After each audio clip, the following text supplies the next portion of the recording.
asshole. This is Bass Talk Live.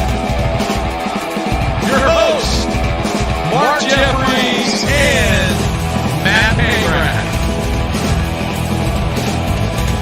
BTL is brought to you by Lawrence, Lose, Striking Lures,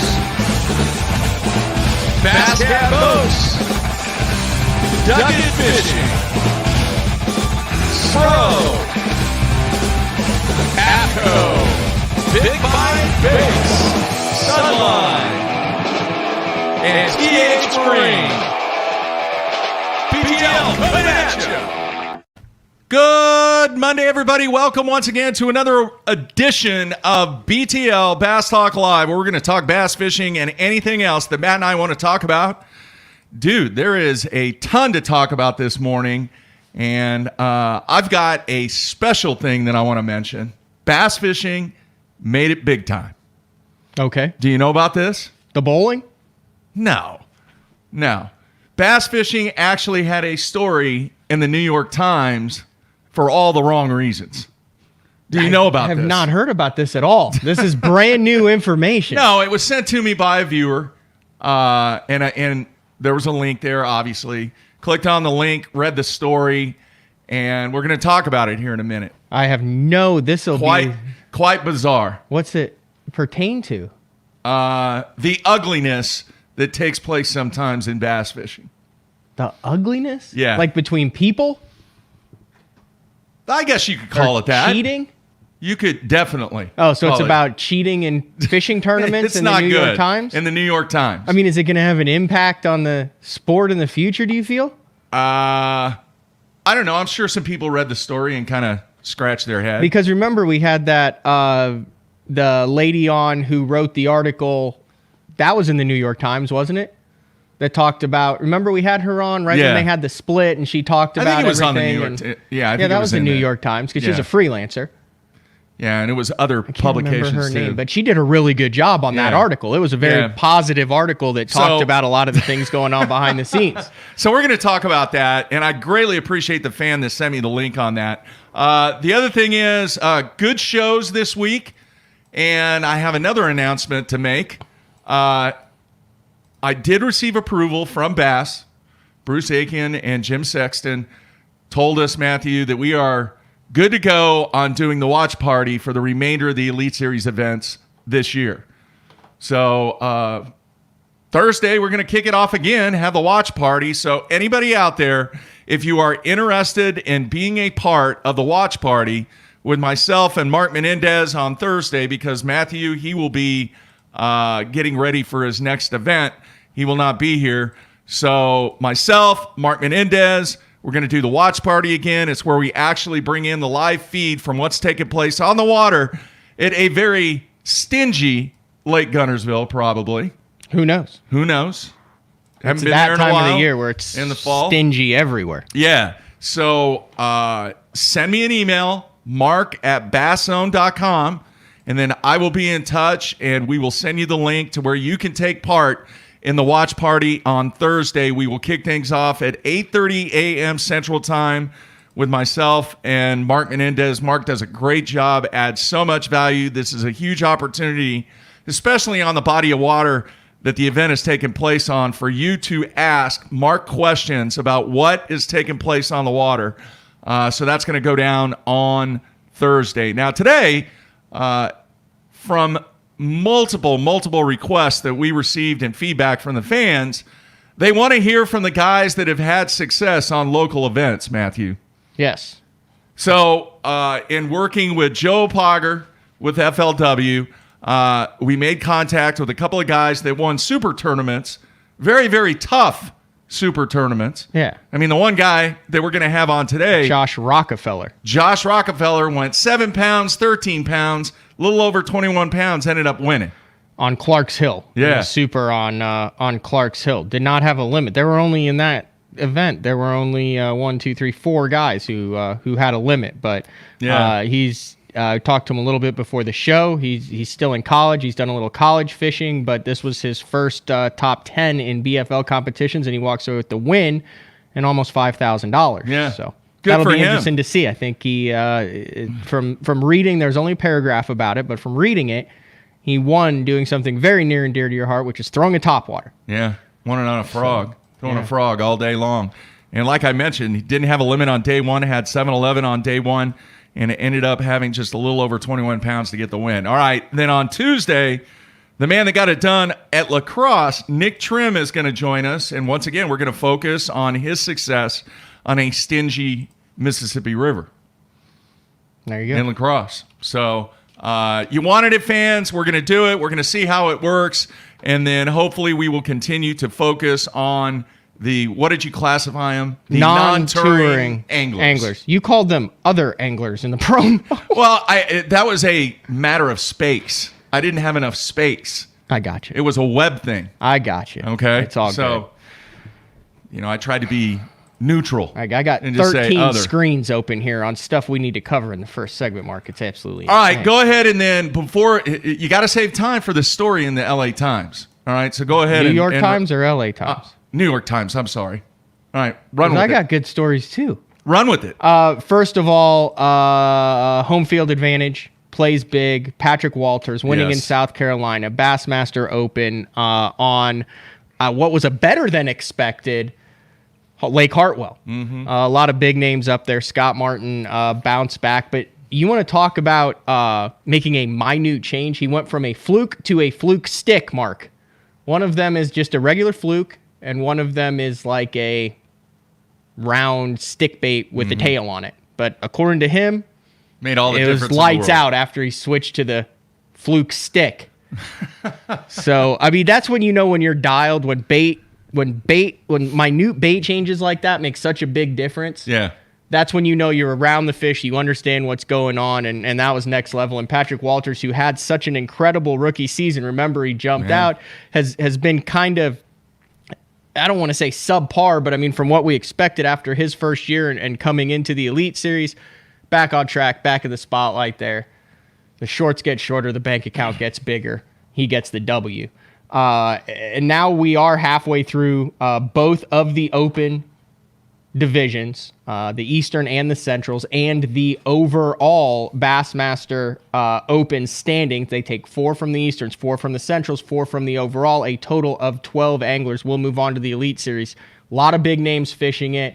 And there's one guy, and I don't know, we haven't talked to him. I don't know if you have, what his plans, aspirations, goals, mission is. And he lives right down the road in Park Hill here. Yeah. Jason Christie, commanding lead in the overall. He's fishing both divisions, 735 points. He is also in the Easterns in third place. Good chance to qualify through the Easterns because he's in third. And in the Centrals, he's in sixth place.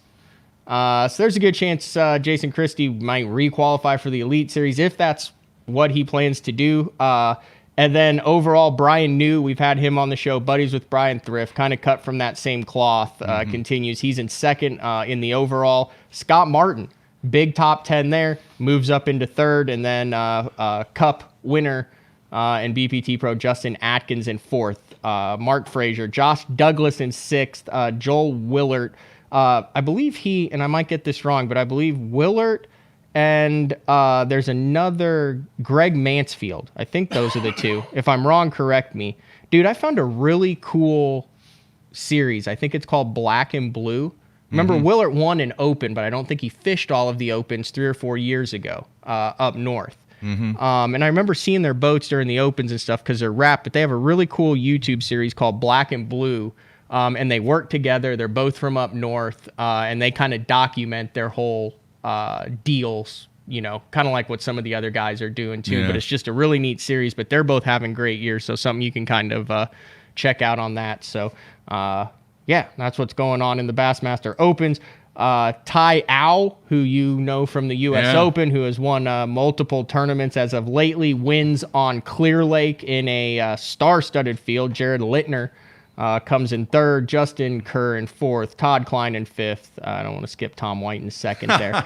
But what do you have, 26 on the final day? Yeah, he ended up with 63.3. Found like a magic cast. So very cool for Tai Ao.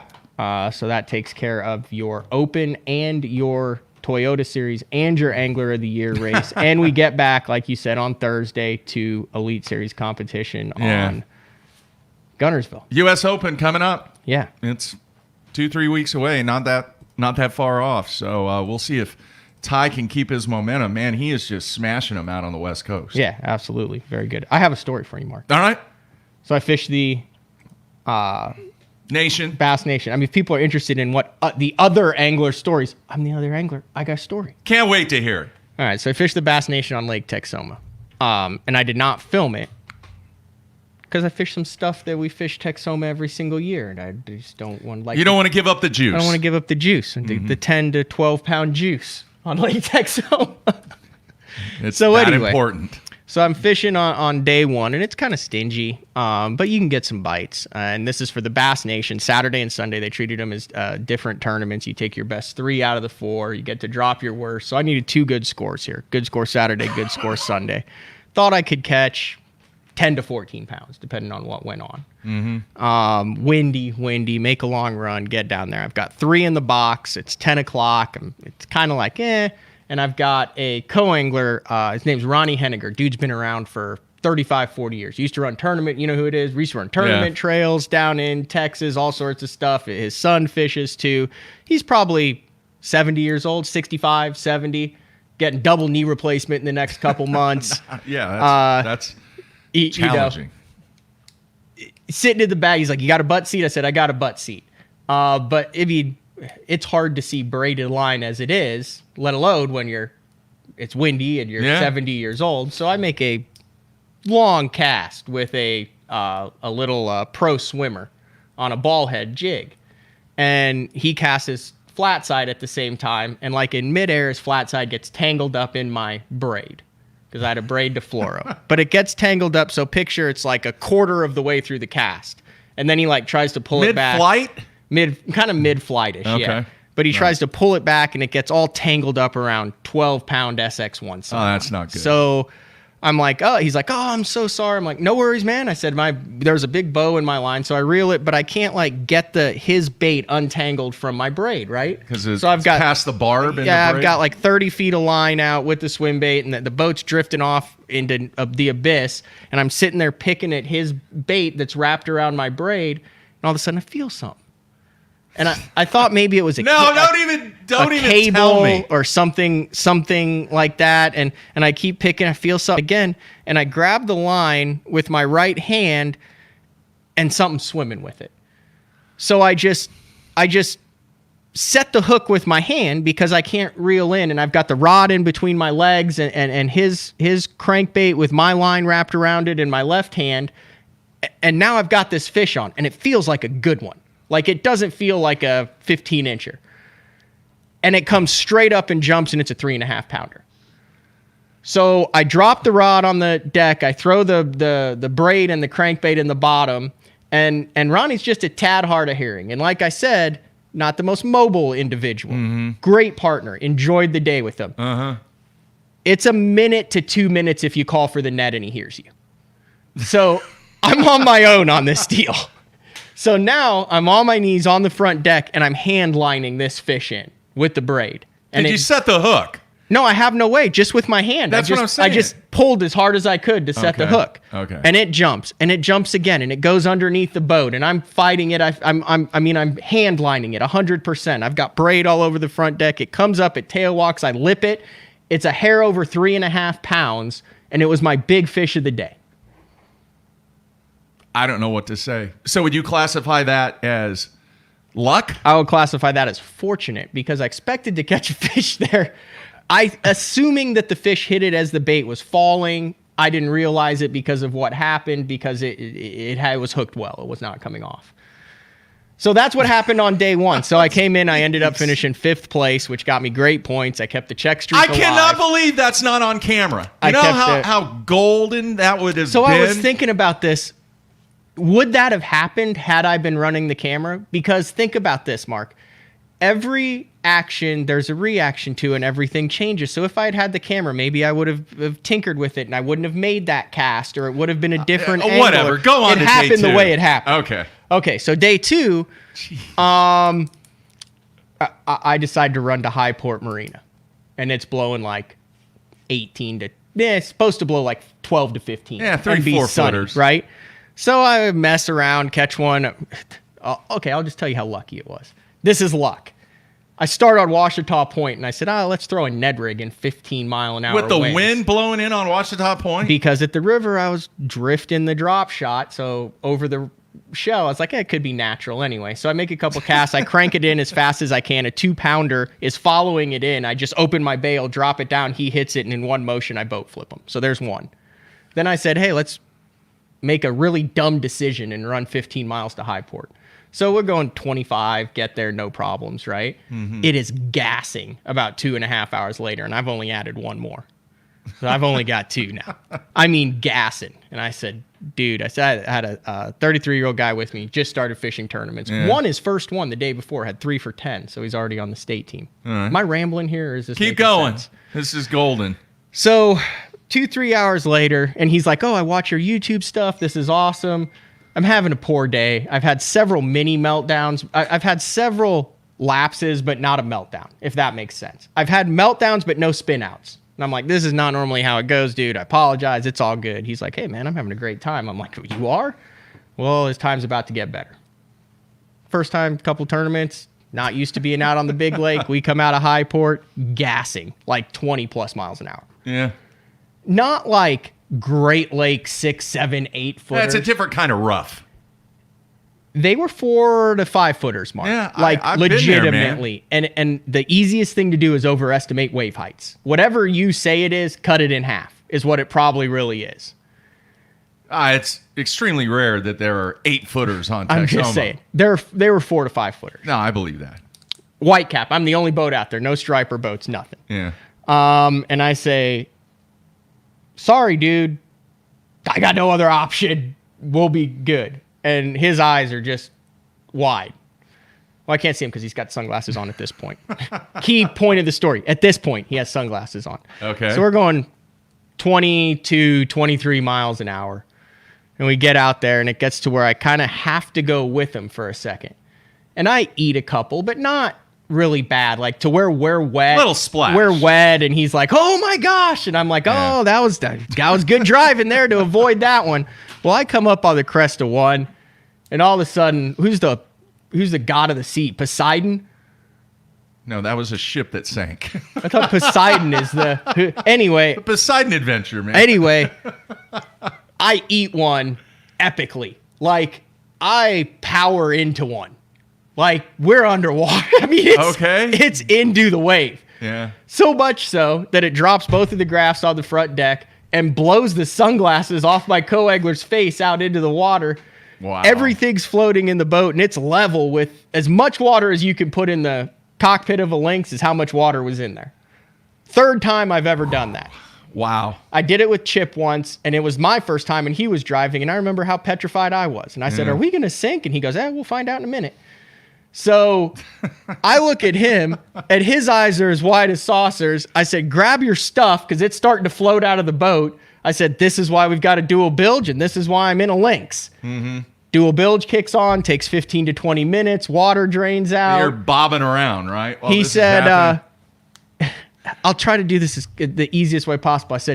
I said, dude, I want to live as much as you do. I said, we're fine. I'm taking it easy. This happens all the time. He goes, is that the worst ever? No, man, it happens all the time.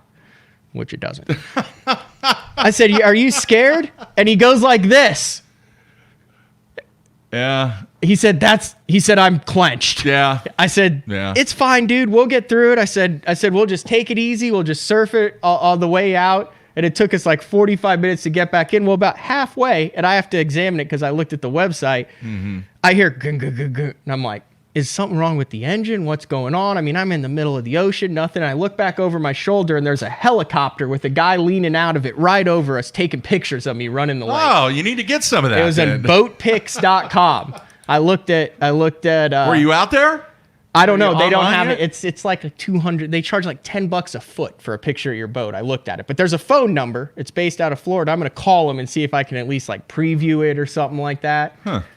Okay. So anyway, So how many fish do you have? I've got 2.5 because I put a spotted bass in there that I got Wait a minute. 2.5. I caught a spotted bass that had a notch on his lower lip, and I got it to brush 14 a couple times. And I was a bitter, angry individual, and I said, I'm putting him in the damn box. Okay. He most likely would have went. So we get back. I run into DeGraff and Reed. He's got 2. I run into Brock. He's got 3. It's super windy. We got nothing. I run into another area, and I catch 2 off a dock. And one's a 2.5 and one's a 2. So now How much time's left? About 40 minutes. And you have 3 fish now. 3.5. No, I got 4. I got 5 now. Because I had 2.5. So Oh, I had okay. 3 off the same dock post. I catch a 2 and a 2.5. Okay, I got So you. now I've got 5. Now I'm in a dilemma because I've got 15 minutes left to fish. Do I weigh the spot? If he goes, I got 9.5, and I know it's been a tougher day with the wind and everything. So that gives me good points. If he doesn't go and I weigh him in, now I've got 4 for 7 with the 2-pound penalty. Or do I just chuck him back and weigh 4 for 8.5 and see where that puts me? Yeah. So I got 5 minutes left. I roll up on a point right outside of takeoff. I throw a flat side, that Cliff Pace Black Label Balsa that I always throw. Yeah. And I put those Amart, the short shank EWG finesse. They're not like an EWG. They're kind of like a K style bend. Mm-hmm. Anyway, I put fresh ones of those on. And I chuck it up in like 7 inches of water and it stops. And I go, man, that's not a bass. Don't worry about it. And it's like, your line kind of zigzags. Like back and forth. Yeah. And then it was like in a straight line going out. And I said, I hooked a damn buffalo. So I'm like kind of horsing it in. And it kind of swims by the boat. And it's a 2.5-pound smallmouth snagged directly in the butthole. So I said, get the net. I said, get the net. Oh, my God. So I got the net. We landed the fish. I chucked the spotted bass out, put the smallmouth in, weigh in 1065, get 5th place again, keep the check streak alive, stay in the top 4 in the Bass Nation Angler of the Year, headed into to make the state team, and you follow next month, and 4 in a row with a check. Everything's gravy, and now I'm here this morning. I'm sorry, that was a long, drawn-out story. That's my week. I don't know what to say. Was that luck? That was just fun. You're fishing good. Good things happen when you're fishing well. We'll ask Josh here in a little bit. He's obviously fishing well. Hooking He just fish won a in the 2-day. butthole? Every bite he had counted. Jeez. I'm speechless, man. I really am. I don't know what to say. When you're on a roll, you're on a roll. Keep it going. You should fish the BFL this weekend. Nah, I'm good. It's at Grand, right? I gotta go do some homework this weekend, Mark. Well, when you're on a roll, you got to keep it going. Yeah, Poseidon is the god of the sea. I just remember So I said I saw Poseidon Poseidon when that water was covered over. it was also a movie where the ship capsized, the Poseidon Adventure. Well, I'm talking about the myth or Greek mythology or wherever he's in, not like a. Yeah, everybody's saying that's luck. Luck is earned. I've said that as many times. Maybe, I mean, why did I stop there? Why was I throwing it that shallow? Why did I change my Because treble that hooks was- out? that was one Why of the did I only- have the right soft rod that kept him hooked up? I mean, Whatever, dude. You can spin it any way you want. All right. Bottom line, luck is earned. That was luck. All right, because of the hard work that you did. Which day? Getting to the point. Both days, for crying out loud. Which one's a crazier story, day 1 or day 2? Day one, Yeah. hand lining a 3.5 pounder. How about that? Now, if that situation doesn't happen, do you get a check? Yeah. You still get a Yeah, check. I had 9 keepers on day 1. Okay. So. All right. All right. Real quick. No, I don't. Wait. I don't know. It'd have been close. Right on the bubble. Yeah, it'd have been close. All right. I don't think I do. No, I don't get a check because that added a full pound for me. There you have it. All right, man. I'm struggling this morning. With what? Allergies. Oh. Really bad. Okay, I want to get to the story real quick, and then we'll take a break and come back with our guest. The recent New York Times story. Here's the headline, Matthew. A tall tale about big fish lands 2 felonies in Utah. That was the headline in the New York Times. 2 men pleaded guilty to tampering to influence a contest, a 3rd-degree felony, almost 2 years after the state started an investigation where they caught their bass. So what do you think they did based upon that headline? I remember reading about this. On Lake Powell. Is this the one where they went and caught him some other lake and Yeah. when they weighed him in, everyone was like, damn, bass doesn't look like it came out of here. Yeah. The case, which ended last month with guilty pleas, was the first time in Utah's history that somebody had been prosecuted for cheating in a fishing tournament, according to a spokesman for the Wildlife Resources. All right. When something like this happens, it angers a lot of people, said Ron Colby, a professional angler who's made more than $100,000 over 20 years of fishing tournaments. Bad behavior can affect the sport, he said, adding that fishing tournaments tend to be tight-knit, competitive, and more about bragging rights than the money prizes. Anyway, it's a great story. I'm going to put the link, hopefully, out on the instant feedback. Guess what, man? There were only 25 teams in the event that they cheated in. Yeah, I'm not sure if this was the one or not where they actually like took core samples from fish and compared them to the other fish from the lake that they thought they caught them at. Yeah. I think I read about it on Wired.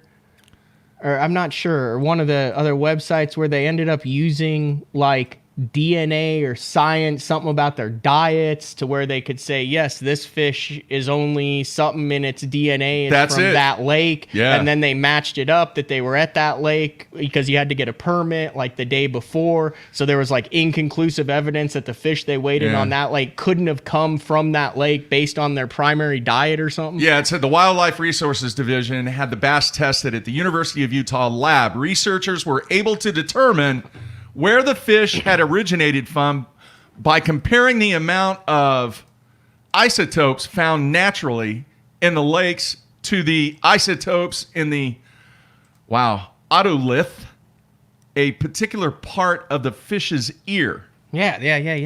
This is. All right. I remember all the fisheries biologists are geeking out over this. 'Cause Yeah. it's like a CS. I mean, maybe there is going to be. What is it? CSI Utah? Is that a show? Anyway, it's kind of sad that the only time, or one of the few times, that bass fishing gets mentioned in a major media outlet, being the New York Times, that it's a cheating scandal. And especially in a 25-boat tournament. Are you kidding me? First of all, what were these guys thinking in a 25-boat tournament? It's not that much money. I mean, it's a bad look for the game. It's a bad look, obviously, for those guys. And they did get sentenced. I can't remember what no jail time.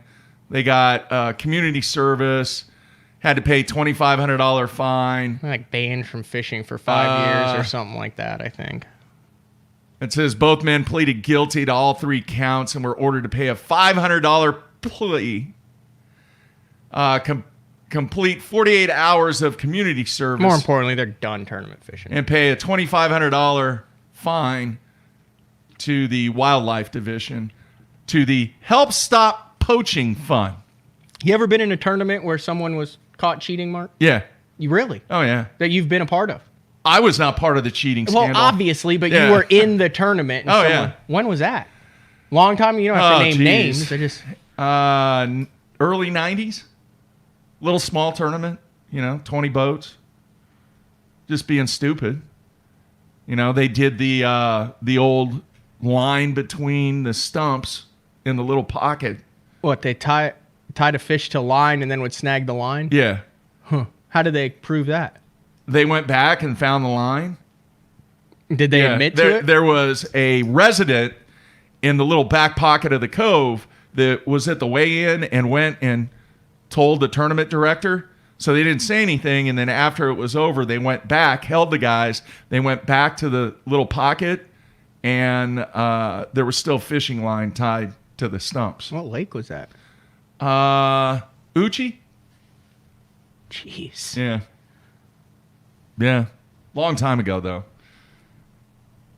Needless to say, I don't think those guys ever fished again, and probably got their butts kicked if they ever showed up to a ramp again. Yeah. Around that area. I don't Spavinaw, think I've ever competed Uchi. in a tournament where there was an angler that was found out later to be DQ'd for cheating. Yeah. Yeah. So, like I said, man, it's unfortunate that that was a story in the New York Times. Is that still good for fishing? Is bad news still good news? Yeah, I don't think that if anything, I think it makes fishing look complex and official. I mean, look at all this stuff that's going on. I mean, that's not redneck hillbilly, let's go fish with some chicken liver stuff. That's science. I just think about what were these guys thinking the night before? They were thinking that they wanted the dub and some hardware and didn't give a crap. In a 25 boat field. Who knows? Hey, they made the New York Times, Like, though. it doesn't matter to me whether it's a 10 boat field or a 200 boat you're field right. or what the prize is. It's cheating in a bass tournament is equally as bad regardless of what the prize money is. Like, I honestly cheating, think period. In a 10 boat tournament or a 200 boat tournament, to me, I look at it the exact same. Yeah. Yeah. No, you're right, man. All right, we're going to take a break here on a Monday. Come back with our special guest. Everybody stay tuned. We'll be right back.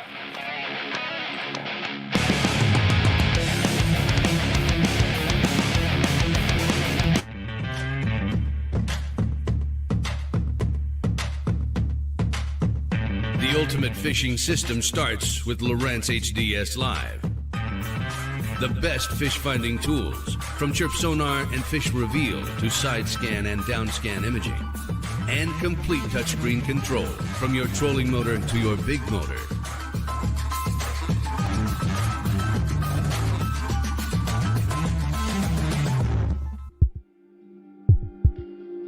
We've paired one of the most iconic hulls in the history of bass boats with a proven lineup of trusted accessories. We're bringing you best-in-class value and performance, leaving others in your wake. Turnkey value, turnkey performance. The Pantera 2 is an overachiever in the 19-foot category. Once you hit the throttle, you'll feel the rush, and there's no looking back. Kevin, what are you doing here? Oh, I'm just filling in for Billy. I need a 660 shad crankbaits in the Series 5 model. We're out. You're not out. You got all kinds of them right there. We're out. Kevin, I need 6. Have a lollipop. I do not want a lollipop. Have a lollipop.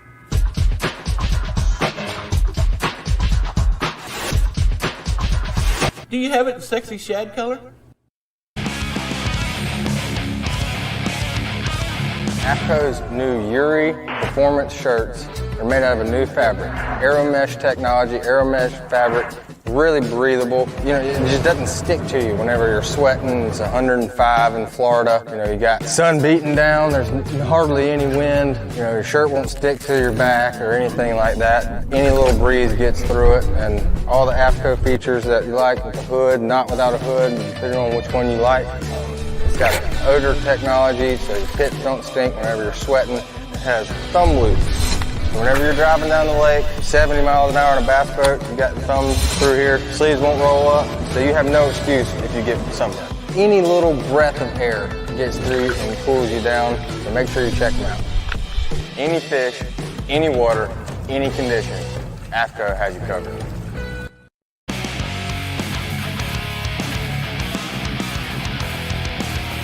Let's face it, fishing electronics are no longer an afterthought. They've become a necessity. And at the Bass Tank, our experts match you with the right electronics, provide professional installation, and educate you to help maximize your catching results while providing support along the way. Because let's be honest, it's about catching, not just fishing. And when you're ready for better results, join the Bass Tank team. Visit us today on Facebook or go to thebasstank.com. Hey everybody, Tide Faircloth here. Want to show you one of my favorite braided lines, SX1 30-pound Sunline braid. I use this braided line for a couple of different applications, and one of my favorites to use for this line is a swim jig. Casts great, and it's small diameter, and just works really great on a swim jig. Another technique I like to use for 30-pound SX1 Sunline braid is whenever I'm flipping like a light, say an 1/8 to a 1/4 ounce weight in grass, small diameter, I don't lose much action on my worm, just works great in those scenarios.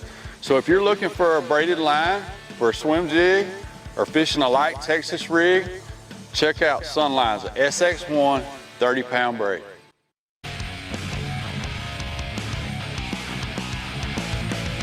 As a professional angler, you've got so many things on your mind. Any advantage that we have is key. And not only rods and reels and lines and baits, but in our clothes. And the guys at AFCO, they have something for every situation. There's nothing AFCO hasn't thought about with the fishermen in mind. It's designed for fishermen, by fishermen, for every scenario you can come to. Any fish, any water, any condition, AFCO has you covered. Yeah, you care about gear ratios, inches per turn, and ball bearings, but most importantly, you want reliability and dependability in the equipment you use. Lew's doesn't cut corners when it comes to the gear they build. The new Speed Spool LFS is the best $99 reel in the market. Go see for yourself.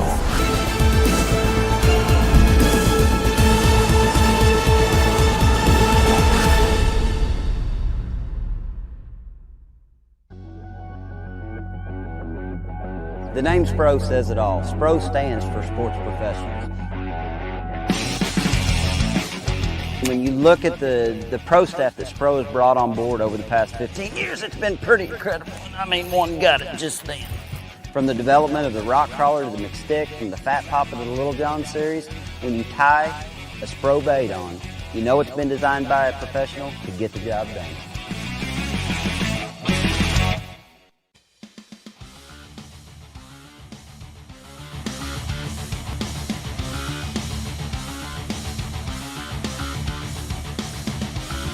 All right, we are back on a Monday, kicking off the week. It's time to go to our special guest. He better have some good stories, because I upped the ante with the spearing a wave, and the hand lining, and butt the hooking, butthole fish. He can't just be like, oh yeah, I went out and frogged it up and kicked everyone's butt. He's got to have something that happens, because when you're in a tournament where you win without a limit, every fish is critical, right? No doubt. So there has to be one or two where you're like, I didn't think it was going to happen, and then this one happened. All right, let's bring him in. Josh, you there, man? Yep, I am. All right, thank you so much for taking time out. Great job, man. And initially, Matt and I talked about it. 7 on the first day, didn't even have a limit. Then you had 13 on the final day. What can you tell the fans about the 2 days? So the first day, I had a kind of rough practice. We had that hurricane come through. And so the lake got shot up about a foot and got real muddy in some areas I've been fishing and practicing in. And I got 2 good bites in practice on a frog up in an area of the lake I don't fish a whole lot, but I'm kind of familiar with. And so I started there, I went, and I told myself I was going to give about 2 hours and see if I could get anything on the frog. And if something worked out, then I would stick with it all day, and if not, I'd run to the lower lake and try to get on some of those schooling fish. And so in the first hour, I probably caught 3 of my keepers. One of them was almost 4-pounder, and so I just stuck with it all day long.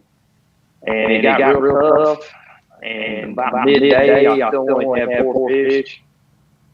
And when that happened, I switched up a little bit. I had one come up and blow up the controller with the haul body. And I said, well, I put on the rib frog. I started fishing around. I had 2 bites right off the bat. And I pulled up on a small point. And one blew up on it. She was probably 5 pounds. And I could never get a good hook in her. So I said, well, I fished the whole rest of the day, never got another bite. I went in, and I was kind of, I actually told Go in there, I was pretty mad because I thought I kind of blew it. You know, I had 4, I had a big one, had a really good chance to catch him. And so I got in and I weighed second place. I think what I weighed when I weighed my fish. I ended up in 6th first day, and I went out second day in 6th place, and I caught one good one right off the bat. It's probably about a 4-pounder, and I just kind of worked my way up all day long, and just kind of Is the audio bad? Yeah, we're getting an echo here, Josh. Do you want to restart it? You want to disconnect and then have them reconnect because it's a good story right here. Mark. Okay. You want to try that, let's Mark? do that. Let's do that. Right. Okay. Because we're getting a double echo. All right. It's got something to do. He may have his audio on and it's going twice into his microphone. Yeah. I want everyone to hear what he has to say. No, I'm with you, man. Sometimes it happens. No, Mark. You're all salty at me that I was telling you were telling people on the feedbacker saying that he's got an echo. Yeah. I mean, you're looking at me going, I can't do anything. We got to start it over. I mean, sometimes we have this. We do it for 20 years. We have bad audio like once every 4 years, or a cat meowing in Aaron's background. Yeah. All right, we'll give her a retry here. I think you're dead on. I think he's got double audio going through his system. Okay. You know what I found? The best way to do this show from the guys is on your phone. Yeah. All right. Now he's outside. Now let's see if it's any better. You got all your buttons pushed right over there, Mark, because we had an echo before one time. I'm just checking. It's like before a tournament. What do you always ask? Is the drain plug in? Wow. I'm just making sure the drain plug's in. Yeah. You're not gonna be happy with me after the show. All right. Let's see here. Let's bring him in. All right. You there, Josh? Yeah, I am. Is that better? All right. How's that? Hopefully let's better. Hear it, folks. Talk, Josh. So you had a 5-pounder. You go into the second day after having 7.5 pounds, but you're kind of on something because you had a big bite on the first day, right? Right. Yes. But you missed it. All right. Yeah. Way better. Okay, you're good to go now, dude. All right. All right. So let me recap. If you missed it, so Josh, who won the 2-day BFL on Clarks Hill, he rolls in on the first day with 7-11 and 4 fish. It really sucked on the first day too, by the way. So you were like up there in the standings, but he missed a 5-pounder. Yeah. So now you go and you're fishing a part of the lake that you didn't really have a lot of experience in. Hurricane blew your stuff out. Now go into the magic when the magic happens on day 2. So yeah, I went out day 2. I was in 6th place, and I went right back to the same area where I caught most of my fish the first day, and it wasn't working as good as it had been the day before, as far as the certain stretches I had caught them on the morning before, and I just kind of come around to a point, and I caught ones probably right at 4. It was the first fish I caught, and it kind of kept me in on a little bit different deal that they weren't really so much sitting up in the grass. They had I don't know if the water had started already falling out of the lake or what had happened, but they started pulling out of the grass a little bit more. So a lot of all my fish, mostly the second day, came more on the edge of the grass, which it's called maiden's cane, which is what I was told that type of grass is. What's it look like? It kind of mimics water willow. Okay. But it's not quite as vegetation. It's more. It almost kind of looks like what we call stick grass down here, like pencil reeds. Yeah, similar to that. So it's actually really hard to frog in because it gets hung on the hooks and it's kind of aggravating. But so I caught the 4-pounder probably like the first hour. I went around the corner. I caught one on a holly body, and it was a good keeper. And then I went probably 4 hours almost without getting another bite. And I come back down the lake to the area that I was in. I had run up a little further towards the Russell Dam, and it just wasn't happening. The grass looked dead up there. It had a real weird brown, dried out kind of color to it. Wasn't that vibrant green. And when I come back down the lake, I pulled in a creek, and it was just 1-2. I caught another one, probably 3.5, 3 3/4. I caught another one, my 4th keeper. It was another good one. And then I was getting kind of late on time. It was already, I think we had to weigh in at 3:30, and it was probably 2:30.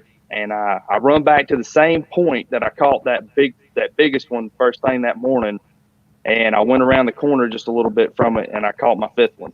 And I only had 5 bites that day. I put 5 on the boat. Do you know you had it won? Like, did you think, oh my gosh, I've got a sack because you weighed in? Yeah, oh my gosh. Yeah. You had 13.5. Their third place guy had 13.1, and then the next closest was 9.12. There were 14 guys that fished on the final day, but I mean that was massive, dude. Mm-hmm. Yeah, so I knew I'd had the bites the day before to catch a good bag, and I didn't even think about the schooling fish the second day. I went and put the frog in my hand, and a guy told me one time that if you're gonna win on a frog, you got to put it in your hand all day. You can't put it down and pick up a crankbait and fish it for 20 minutes. You gotta keep it in your hand. So that's just what I stuck with, and call it luck or whatever. I got the bites and I was able to have enough to win. I never really felt like though that I had it won. I caught the fifth one and I knew I had a really good bag. I actually ended up going back in about 10 minutes early, so I was the first boat back in. But I never really thought I had it won until I kind of got to the bump tanks and was seeing what everybody else was bringing up, and I was kind of blown away because the wind blew really hard that second day too, and I really thought that the guys that could, if they were fishing any type of moving bait, crankbait, spinnerbait, which I did talk to one guy, he said he was throwing spinnerbait, but I figured that that'd have been the day that they'd have caught them. The wind was blowing 20 to, I wasn't probably blowing 20, but it was blowing pretty good. But I don't know. It just worked out. Very nice. Very happy to get it. Hey, what is your history on the lake? So that's my home lake. I've lived in Harlem, which is about 30 minutes from Clark Hill, my whole life. And so I started fishing high school tournaments up there. I fished a club for a little while, and I just swear I fish every weekend pretty much. I mean, if I'm going fishing and I'm not traveling, when I used to fish the college series, or if I'm fishing the BFL or whatever, I fish on Clark Hill every weekend. So we just saw the Bassmaster Open on Hartwell. It was dominated by guys chasing blueback herring in the bite. Clarks Hill, blueback herring lake. Do you chase that, or are you one of those guys that typically doesn't chase the blueback? What made you pick up a frog and fish the grass and not go do the blueback herring thing? The blueback herring deal on Clark Hill can be good, especially in the spring when the herring are spawning. But in the fall, it gets really hard. I'm not the type that wants to go run out there and chase fish around in 100 foot of water trying to throw a gunfish at them. I mean, I get frustrated because one second you're sitting on top of them, and the next second they're 100 yards from you. So I mean, there was a bite going on down that way. You could probably catch some drop shotting on them fish. You can get up on some of those humps, but with the wind blowing, especially the second day, there's no way you could have stayed out there on top of them. I mean, you could have tried, but I don't know. When I was in high school, we did pretty good in a high school tournament. We called them won a Frog Fest event. And after that tournament, I just fell in love with a frog. So it's a confidence bait. And it's just something I have a lot of confidence in. And so that's what I stuck with. And then you just alternated between the ribbit, the moving style, and the hollow body. Like, when did you decide when you were going to cast up into the grass? Because I don't know if you listen to this show or not, but I'm learning about this grass thing. I'm no longer opposed to it. So people who catch about grass like to ask questions now, because I might explore it in the future. When did you decide I'm going to chuck a hollow body up into that stuff? And when did you decide I'm going to throw a ribbit on the outside edge? So the first day I had found a stretch that had some grass it was the only place I really found on the lake where that grass come on out away from the bank about, probably call it 20 yards, and it made holes back up in it.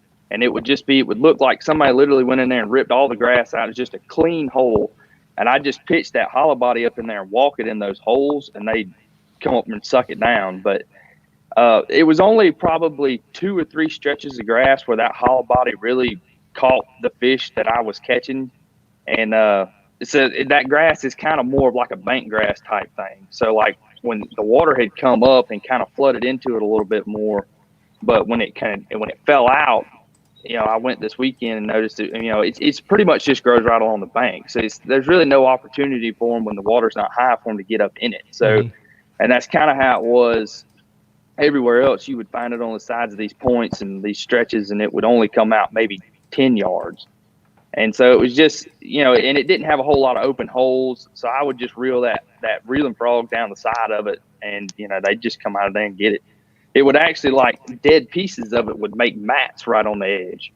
And that seemed to be where if you could find a point under the grass and it had a little bit of that dead stuff kind of matted up on top, that's where the fish would come out of there and get that reeling frog.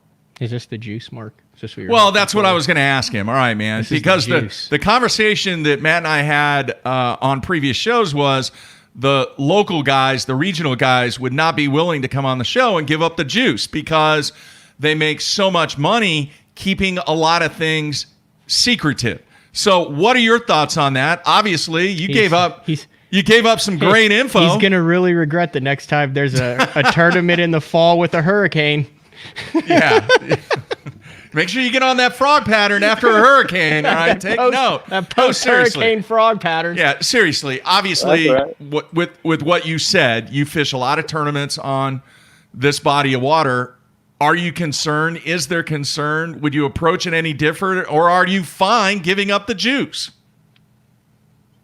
Me personally, I don't really find it to be a problem giving up any information. I tell a lot of people, a lot of my friends and stuff that I fish around and fish with, exactly how I caught them, where I caught them. I mean, it doesn't really bother me too much because the way I look at it is somebody can tell me they're catching them cranking out deep on brush piles down around the dam, and I can go do it for a whole day and not get a bite. So, everybody fishes different. Everybody has confidence in different baits. So that's the kind of way I look at it. I don't really have any notion to keep anything, unless, there's certain type baits that I like to throw on that lake that I don't really talk about that much. But I mean, other than as far as where I caught them, how I was fishing, what the fish are doing, that doesn't really bother me. It doesn't worry me about future tournaments or anything like that. All right. Did you qualify for the regional? Blake wants to know. Yes, I did. Okay. And where's the regional at? Lake Cherokee in Tennessee. Okay. That trophy's cool, isn't it? A bronze deal. Yeah. it's really cool. Yeah.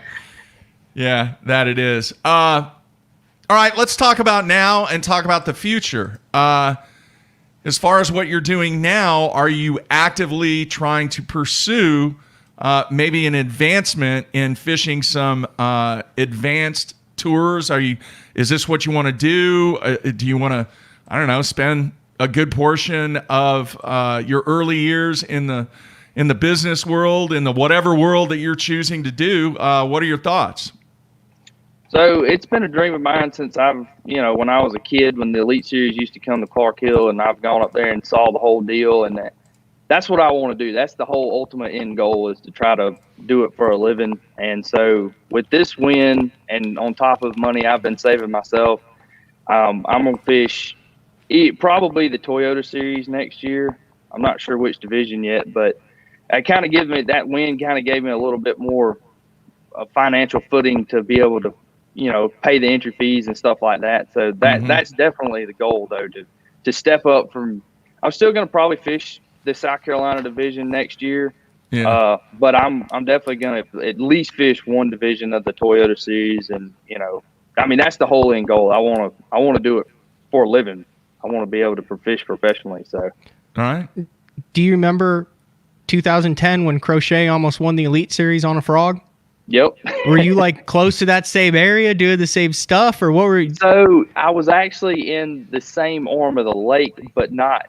Cliff was up in the South Carolina Little River portion of the lake. So that's actually a big tributary that goes off kind of right around that 378 bridge area. And it goes way back up towards Calhoun Falls and all. But you get back up there. I've caught frogfish up there a couple summers ago, but I guess it was the Corps, I reckon, has gone in and killed all the hydrilla in the lake. So we don't have any hydrilla anymore. And so that was a little deal that I found up there, was fishing a frog way up in that river around. There actually is a little bit of water willow up there, not much, but there was matted hydrilla and different things like that up there that you could do well on. But we've had a lot of rain too this year, and that if anywhere where that grass might come back in those river areas, it's done got ripped out anyway. So, how old were you in 2010 when he did that? Oh gosh, 10 years ago. Probably, yeah. I was probably 12 or 13. Jeez. No, that's a cool story. All right, man. I'm curious. One of the questions that some of the fans had when we decided to do this segment was, from a sponsorship standpoint, there are a few guys out there that obviously are not getting paid, but they're getting product. They might, be doing promotional work at shows or tackle shows or boat shows, whatever it is. What is your involvement right now from a sponsorship standpoint? Are you doing it all on your dime? It's all on my dime, actually. I'm financially putting it myself. Buckeye Lures, they do help me out a little bit with product, and they've been a huge help when I was fishing for the college team. They sponsored the college team, and then they've also helped me out too. So I'm really grateful for them as well.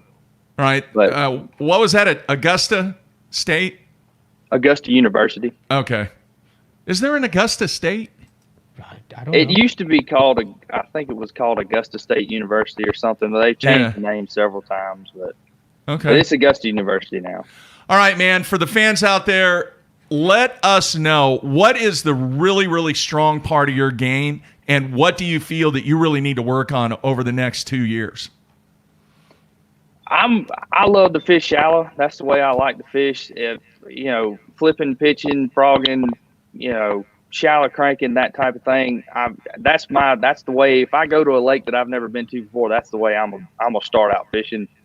I taught myself how to fish deep and on Clark Hill, and that bite's good for about the first couple of weeks in June, and then once they get a lot of pressure, obviously they get pretty hard to catch. They start suspending. It gets kind of funky, but probably with going like the Cherokee. Last time I fished a college tournament there, we did good fishing for largemouth, but a lot of those guys were catching big smallmouth out deep, Ned rigging or drop shotting, however they were. And that's definitely something that I want to key on more is fishing for fish in less than or more than 15 foot of water, really. Mm-hmm. I can fish, I like to drop shot brush piles and different things like that, but when it gets to a place like Cherokee where you can catch fish in 50 foot of water over standing timber, I've never really done that before. So that's something I definitely I need to work on that for sure. What's your electronics game like? You feel strong with that? Yeah, I mean, I use them a fairly good bit. I have Humminbirds on my boat, and I got the Mega Image and all. So I like to use my electronics. I use them a lot more for the mapping and looking like a lot. They were really key this week because I was running down, or last week rather, I was running down the lake and I would be looking on my Lake Master chip for those little red lines coming out under those grass points, the grass lines and things. And that was, I use it more for that than I do really structure scanning and stuff like that because I fish so shallow a lot. But But it was definitely a huge help to have a very in-depth map to, I could, without even setting the boat down or having to get up and fish with the trolling motor, I can look on my graph and go, yeah, I need to fish that, or no, I don't. I just need to keep going. All right, man, I have to ask him, Matt. I want to know, were you doing anything special with the frog, either one, or was it right out of the package, get after it?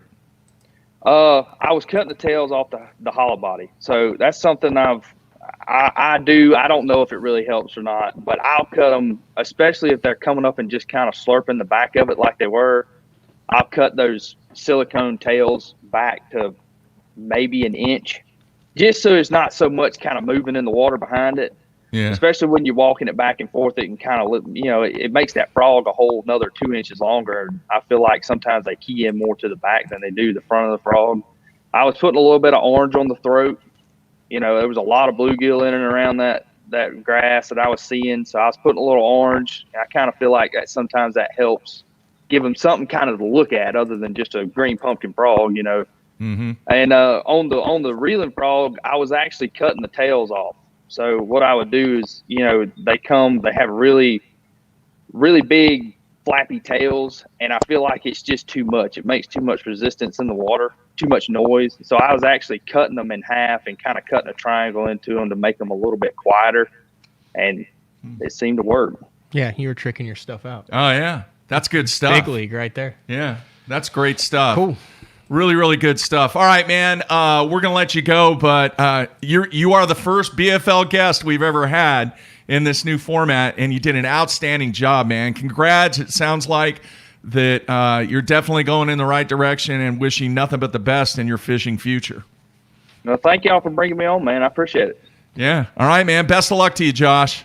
All right. All right. Take Thank care. All right. There you have it, Josh Rockefeller. He gave up the juice, man. It went well, Mark. He gave up the juice. That's good stuff.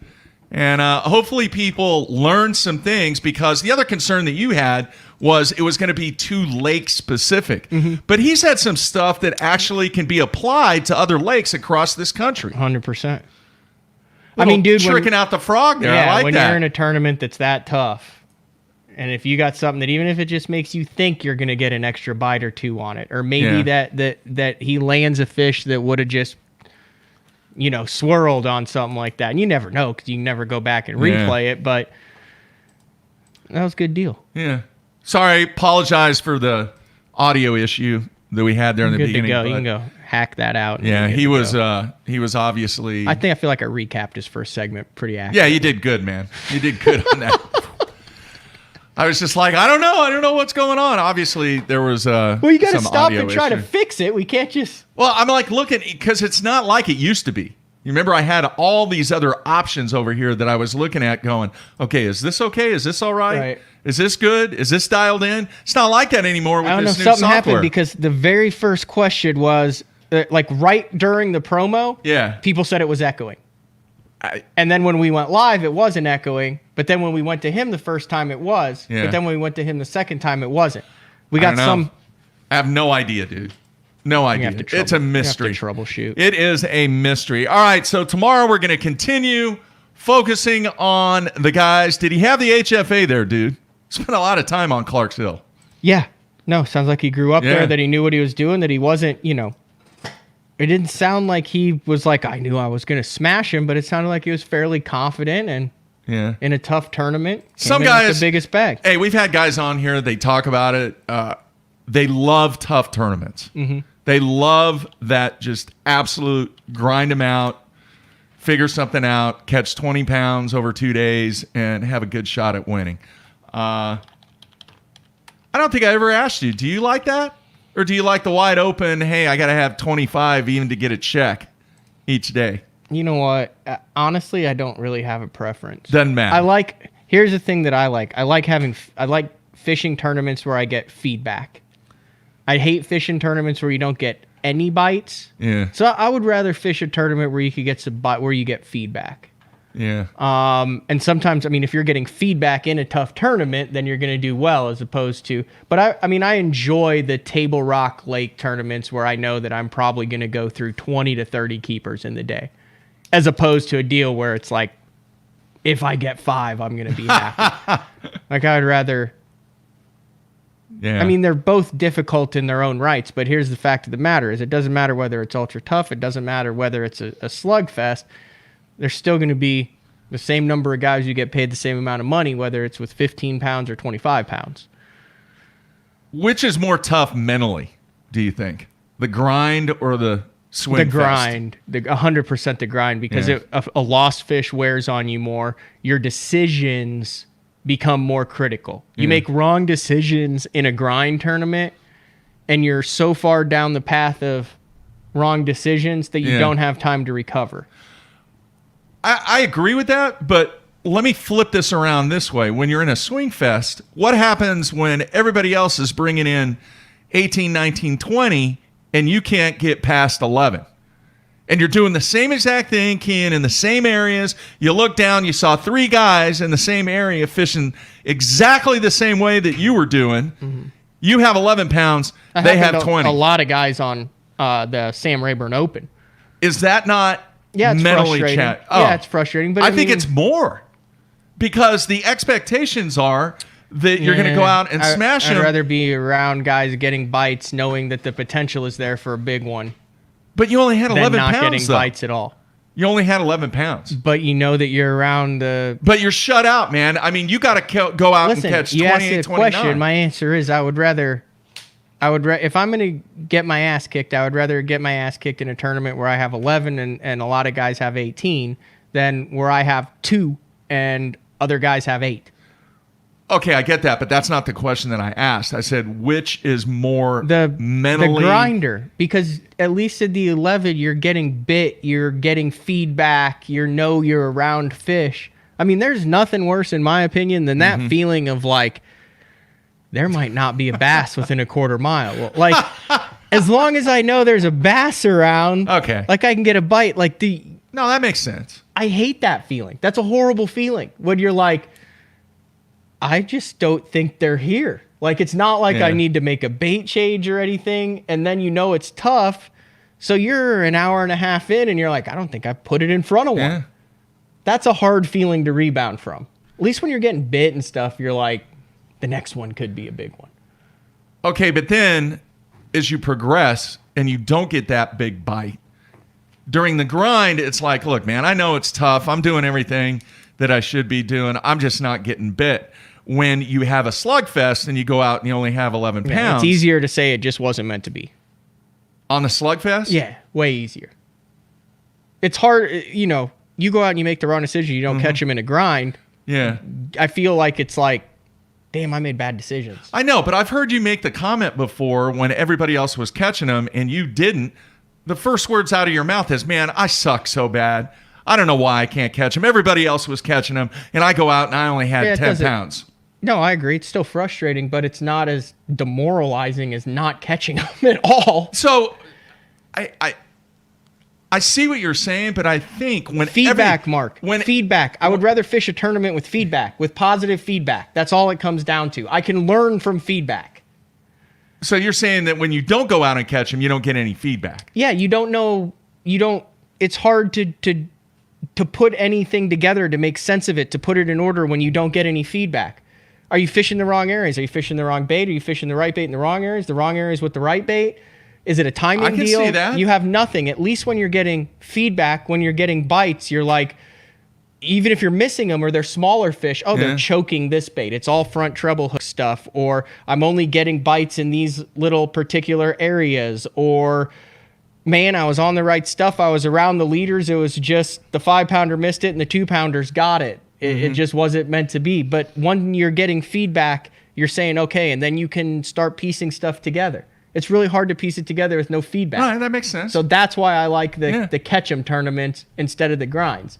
Now, you can get feedback in grinds, but I'm just saying, as a whole. Yeah. No, that makes sense. It really does. For me, it's more frustrating when everybody's catching them and I'm out there dinking around catching 10 pounds, doing the same thing. And okay, I'm going to take your scenario of now I'm getting feedback. How can I apply that on the next day? But the demoralizing factor is you're so far in the hole based upon the decisions that you made, of which you thought were the right decisions. Now it's a losing battle. Yeah, but I mean,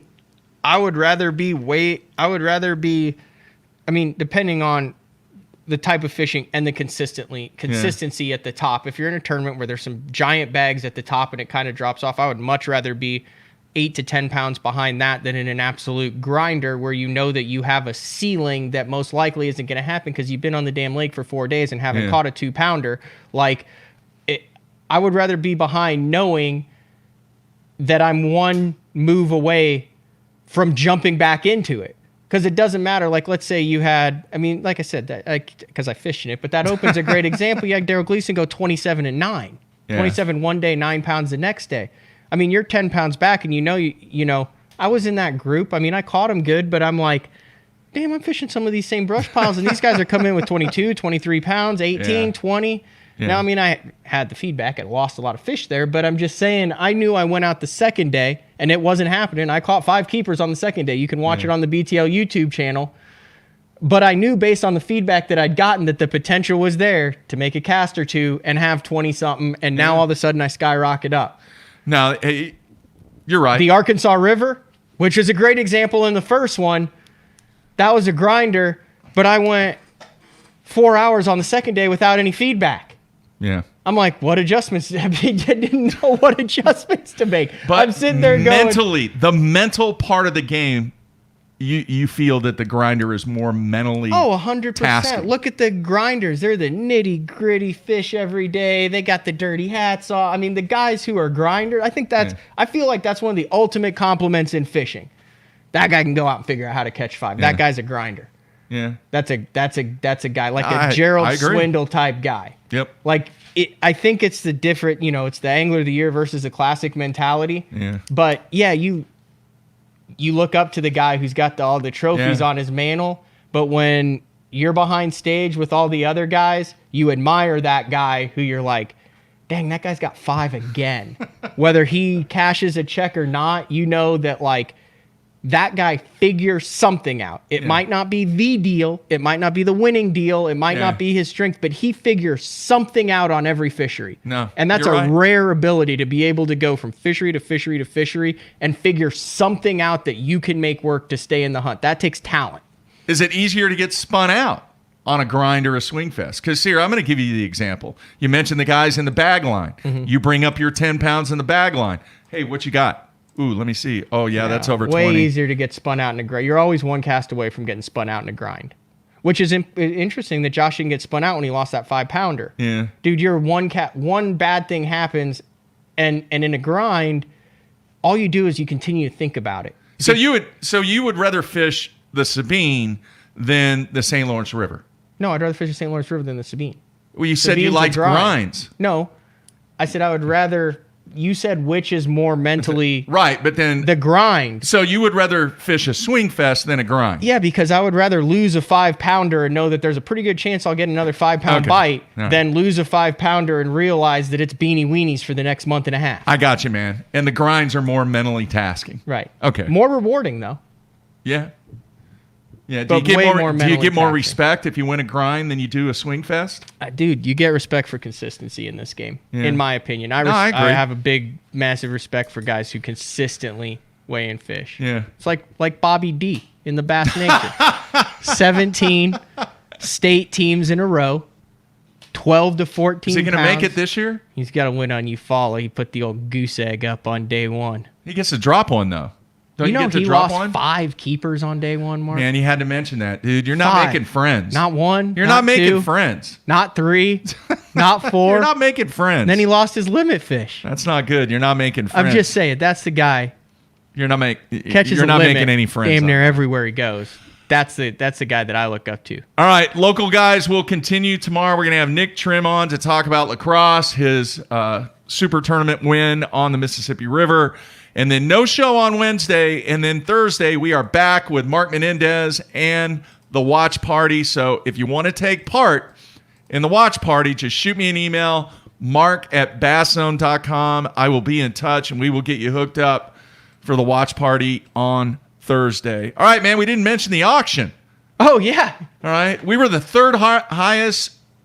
What? The Bass Fishing Hall of Fame auction that went from Tuesday to Friday. Third highest adventure or whatever. Giving away besides the Mexico the BTL thing. experience. Yeah. Bowling with Jeffries, fishing with me, co-hosting BTL for a day. How much we end up going for? It was over 2,000, wasn't it? Last I saw it was 2,300. I didn't know if there were any last minute. Can we look it up real quick? I don't know if is the link still there. I haven't been contacted yet. I have no idea who the winning bid was. I'm looking it up. I've got so many screens open from today's show that it's not. The last thing I Googled at work was Clarks Hill blueback herring. Yeah. Bassfishinghof.com. Is the link still there? This computer's slow right now for some reason. I rebooted it before the show too. Yeah. Oh, here we go. Hall of Fame news. Auction. We're 2 layers in. I think Polinick went higher than us, and Jimmy Houston. And then there had to be one of those experience hunts. Yeah. The Johnston brothers, I think, were right where we were. But I don't remember. I can't get it to pull up. We'll figure it out later. But we'll talk about it tomorrow. When will you be? As soon as possible. I gotta find out who it is. I don't know. I'll text the admin person that was running that, and see if we can find out who won, and maybe get them on the show and talk a little bit about what we're going to do with them. Maybe get them on the show. They won co-hosting. No. I'm talking about just call them up. Oh, beforehand. Yeah. Just to get their click here to go to the auction page. Did it work? Yeah. Okay, we're in. Okay, I got one more click. One more click. I lied. I think I got 2 more clicks. Hey, folks, this watch party on Thursday, if you haven't seen the first 2 that we did with Mark is awesome. We went. Menendez does a great job at analyzing what's taking place. I knew we should have gotten those Bass Cat bar stools. They only went for $475. Yeah. $2,360. Wow.